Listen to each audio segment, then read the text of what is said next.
कर्मों का फल भुगतना ही पड़ता है। आज इस लेख में हम कर्मों का फल अवश्य ही भुगतना पड़ता है, क्योंकि इंसान ही अच्छे और बुरे कर्म करता है, पशु नहीं। इसलिए हम अपने कर्मों का फल अवश्य भुगतना पड़ेगा, चाहे देर हो या सवेर। कर्म सिर्फ हमें भुगतने ही पड़ेंगे। इसलिए कर्म करने से पहले एक बार अवश्य सोचें, क्या मैं यह सही कर रहा हूँ। अगर कर्म करने से पहले अच्छे से सोच ले तो शायद हम बुरा कर्म करने से बच सकते हैं। अगर अपने आप को बचा लिया तो सजा से भी बचा लिया। आपने बुरा कर्म कर लिया तो एक न एक दिन भगवान अवश्य सजा देगा। इसलिए जन्म में नहीं, अगले जन्म में ही कर्मों का फल भोगना पड़ता है। श्री कृष्ण जी ने भी गीता में कर्मों को ही सबसे उत्तम बताया है, क्योंकि कर्म हो हमारे भाग्य का निर्माण करते हैं। अगर हम अच्छे कर्म करेंगे तो हमारे साथ अच्छा होगा, अगर हम बुरे कर्म करेंगे तो हमारे साथ बुरा ही होगा। इसी कर्म सिद्धांत को एक कहानी के माध्यम से समझते हैं। बहुत समय पहले की बात है। एक राजा राज्य करता था। वह राजा एक दिन अपनी जन्म पत्री पढ़ रहा था।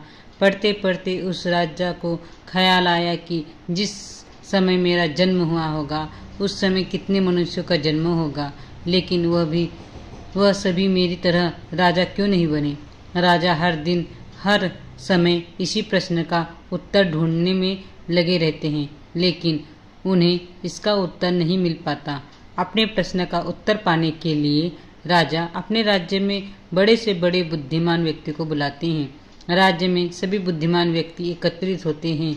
वह सभी यह सोच में होते हैं कि राजा ने उन्हें यहाँ क्यों बुलाया, और राजा सभी का अभिनंदन स्वीकार करते हैं और उनसे पूछते हैं कि जिस समय मेरा जन्म हुआ उसी क्षण में और कितने भी व्यक्ति का जन्म हुआ होगा, तो उन सब व्यक्तियों में से मैं ही क्यों राजा बना, वह सभी राजा क्यों नहीं बने।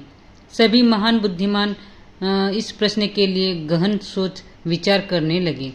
वह सभी गहन सोच विचार करने के बाद वह उनके प्रश्न का उत्तर न दे सके। राज्य में एक बुजुर्ग बुद्धिमान व्यक्ति भी बैठे हुए थे। वह थोड़ी देर बाद बोले कि इस प्रश्न का उत्तर तुम्हें एक महान साधु देंगे, जो कहीं वर्षों से एक घने वन में तपस्या कर रहे हैं।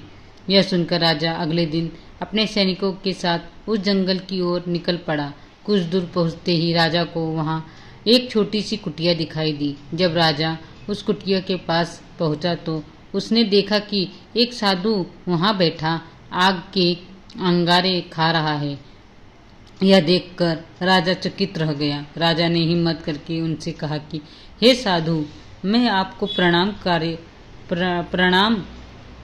हूँ। मैं आपसे एक प्रश्न पूछना चाहता हूँ कि मेरे जन्म वाले दिन कितने मनुष्य का जन्म हुआ है, उन सभी में से मैं ही राजा क्यों बना। साधु यह प्रश्न सुनकर बोले कि हे राजन, मैं तुम्हारे इस प्रश्न का उत्तर नहीं दे सकता। थोड़ा आगे चलकर तुम्हें एक और साधु मिलेंगे, वही तुम्हारे इसका उत्तर दे सकते हैं। यह सुनकर राजा दूसरे साधु की तलाश में आगे निकल पड़ा। थोड़ा आगे चलते ही राजा को साधु दिखाई देता है और वह साधु मिट्टी का खा रहा होता है। यह देखकर राजा हैरान रह जाता है। फिर उस वक्त राजा हिम्मत करके अपना प्रश्न साधु से पूछता है। फिर साधु क्रोधित होकर बोलता है कि तुम जल्दी यहाँ से चले जाओ, मेरे पास तुम्हारे प्रश्न का उत्तर नहीं है। परंतु वह साधु उसे एक लड़के के बारे में बताया और कहता है कि तुम्हें उसके पास जाओ, तुम्हें अपने प्रश्न का उत्तर जरूर मिलेगा। तो राजा उस लड़के की तलाश में आगे बढ़ने लगता है। ढूंढते ढूंढते वह राजा एक गांव में जाकर पहुंचता है। राजा को थोड़े समय बाद वह लड़का मिल गया। वह बहुत ही बीमार था। राजा ने उस लड़के के प्रश्न पूछा और लड़का बोला कि राजन, हम पिछले जन्म में 4 भाई थे। एक बार हम चारों भाई इसी जंगल में भटक गए थे और हमें वहाँ कई दिन हो गए थे। हमारे पास केवल जरा सा आटा पड़ा था और उसकी हमने रोटियां बना ली थी। जैसे ही हम वह खाने लगते हैं, हमारे पास एक बाबा आते हैं। वह बाबा बहुत भूखे थे। वह हमसे भोजन मांगते हैं। ऐसे में बड़ा भाई बोला कि यदि हमने आपको यह भोजन दे दिया तो हम क्या अंगारे खाएंगे। दूसरा भाई बोला कि अगर हमें भोजन दे दिया तो क्या हम मिट्टी खाएंगे? अब जब मेरी बारी आई तो मैंने भी रोटियां देने से मना कर दिया, परंतु राजन तुम बहुत दयालु थे। तुमने अपने हिस्से का भोजन उस बाबा को देकर उसका पेट भरा और तुम्हारे इस पुण्य के कारण तुम इस जन्म में राजा बने। रास्ते में जो तुम्हें अंगारे खाते हुए और मिट्टी खाते हुए साधु मिले थे वह दोनों तुम्हारे भाई थे। तुम्हारा तीसरा भाई मैं हूँ जो इस समय मौत के मुंह में हूँ। हे राजन, इसी प्रकार हम सभी भाइयों को अपनी अपनी करनी का फल मिला है। राजा को यह सुनकर अपने प्रश्न का उत्तर मिल जाता है। कुदरत ने जो कर्म के नियम बनाए हैं उसमें कोई गलती नहीं होती। कोई भी कर्म करो उसका फल हमें मिलता ही है। कर्म के नियम में किसी भी वकील या फिर जज की सिफारिश नहीं चलती है। जब तक हमारे पुण्य कर्म का फल हमारे साथ है तब तक सही है, लेकिन जब हम जो गलत कर्म या दुख कष्ट करते हैं वह तो वक्त आने पर ही फल देता है। इसलिए कर्म करने से पहले हमें सोचना चाहिए। कर्म हो जाए इसके बाद उसके फल से भागना व्यर्थ है। हम जो भी कर्म करते हैं उसका फल पाने के लिए तैयार रहना चाहिए। कई कर्म ऐसे होते हैं जो हंसते हंसते किए हो, लेकिन उसका फल रोते रोते भुगतना पड़ता है। राजा परीक्षित को कर्म का फल। राजा परीक्षित एक महाज्ञानी विद्वान और संस्कारी राजा थे, लेकिन उनसे एक महान पाप हो गया था। क्रोध के आवेश में आकर उन्होंने एक निरापद ऋषि के गले में मरा सांप पहना दिया था।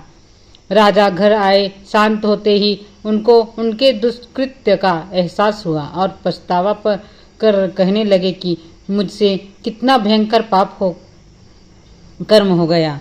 अब वह समय तो वापस नहीं आ सकता, तो राजा परीक्षित को उस कृत्य का फल हो तो भुगतना ही पड़ेगा।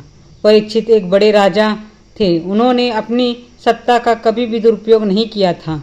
परीक्षित राजा ने अपनी भूल का स्वीकार किया और खुद को दंड करने के लिए कहा कि मेरा बल, समृद्धि, सब कुछ ब्राह्मण ऋषि के क्रोधाग्नि में जल जाए, जिसने मेरा दिमाग में किसी को दुख या क्षति पहुंचाने का विचार न आए। राजा परीक्षित अपने पापों का फल भुगतने के लिए तैयार थे। उन्होंने कभी भगवान से कोई सिफारिश नहीं की और न ही अपने राजा होने का घमंड किया। उन्होंने तो भगवान से अपने पापों का दंड मांगा, जिसके उदाहरण से भविष्य में कोई राजा क्रोध के आवेश में या फिर अपने राजशाही के घमंड में आकर ऐसा दुष्कृत्य नहीं करे। इस प्रकार राजा परीक्षित अपने कर्म से भागे नहीं और परिणाम भुगतने के लिए तैयार रहे। वह भागने की कोशिश करते तो भी कर्म अपना फल दिए बिना नहीं छोड़ता। हर किसी को कर्म भोगना पड़ता है, अच्छा या बुरा। कर्म की पहचान समय खुद देता है। कर्म जीवन का मुख्य विषय है।